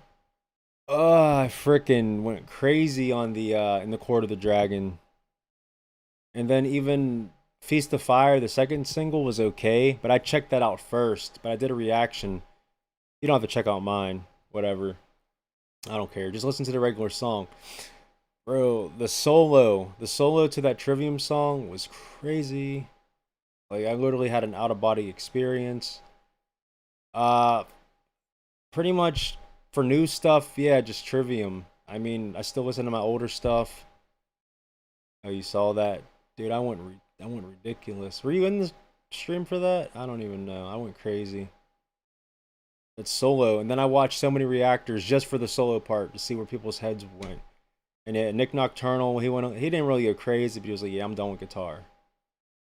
How do you? And then this one guy covered the entire song the same day. People thought that Matt gave him like the song early to learn it. It's insane. Um, but yeah, nothing. Like, every new release this year, for the most part, and last year, just kind of bored me. Like, honestly, every single one. Throw a little bit more light. There we go, a little bit more light. Just honestly bored me.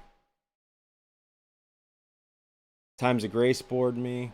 Gotta go take a shower and pass out. Gotta be at work at 12 hours and do some chores around my friend's house in the morning. Much love. God bless you too, man. As always, may the Lord Jesus Christ bless you. Glad everything's working out for you. Peace. Or it's like this, isn't it? I want like this. I don't know. I don't like doing the peace sign. I'm not a surfer. I don't do like the devil horns either. So I did like the inverted version. Whatever. Doesn't matter. But yeah, I did my photo shoot today. I don't know if you were in the chat when I was talking about it. I showed a few pictures. You go on Facebook, you could see them. Very cool shoot. The lighting, my flash, everything was awesome. It was at Mingo Creek Park. I'm sure you probably heard of that park or know where that is. Probably even around your way. I don't remember. It was like 45 minutes away. I got another shoot next week. Make some money then. Get some cool shots. I know Phineas released the new album. Check it out on stream. Next time, not today. It's almost 3 in the morning. I'm definitely not going to tune anything on. Oh, you haven't listened? Next time. You'll probably listen to it before I stream next time. But, oh yeah, I checked out the new Born of Osiris. I reacted to a few of their songs. I just don't. That clean singer is just out of place. Like, even in the videos, he's like, why am I here? My voice is okay. Mingo, yeah.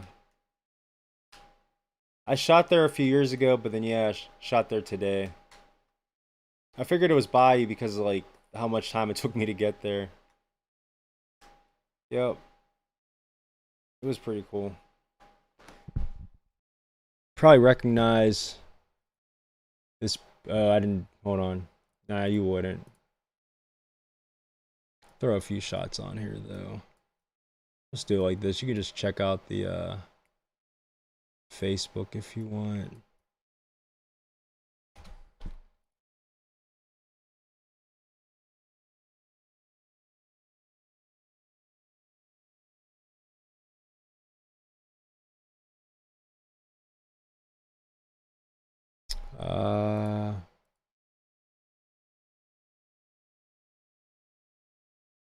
Second. Let me just download this shot because it's on my other hard drive. Where is...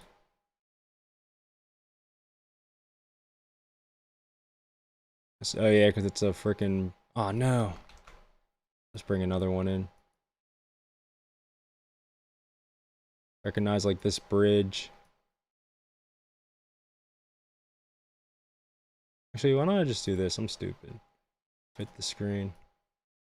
If I stretch the screen, what'll happen? It'll probably look really bad. No, not really. It's fine. No, I know you don't know her. I'm saying you probably recognize the area. I mean, that's Mingo Creek. I don't mean her. I just meant like if you've been to the park, you probably recognize the scene.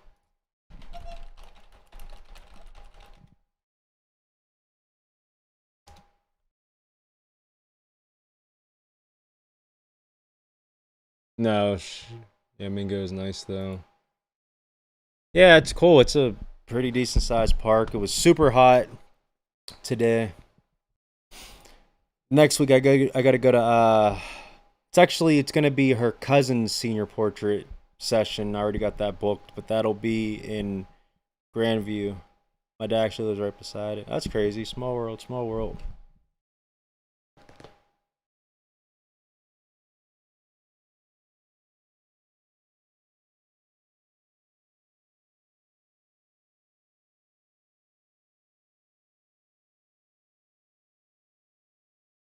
20 minutes. That's not bad. That's pretty close. Yeah, I'm like 45 minutes away.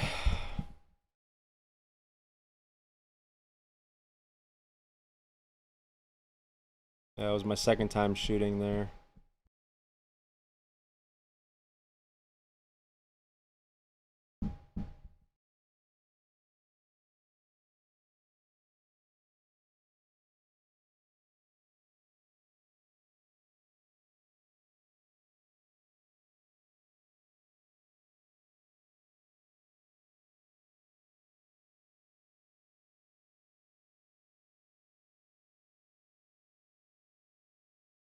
I'm gonna end the stream, but you have yourself a good night, Anthony. Boy, did you drive? I don't remember because I didn't drive. Spencer drove. You know I don't drive, dude. I don't have a freaking car. I was thinking about getting one, but I'm going to bed, bro. Good night, bro. And as always, may the Lord Jesus Christ bless. I'll talk to you tomorrow.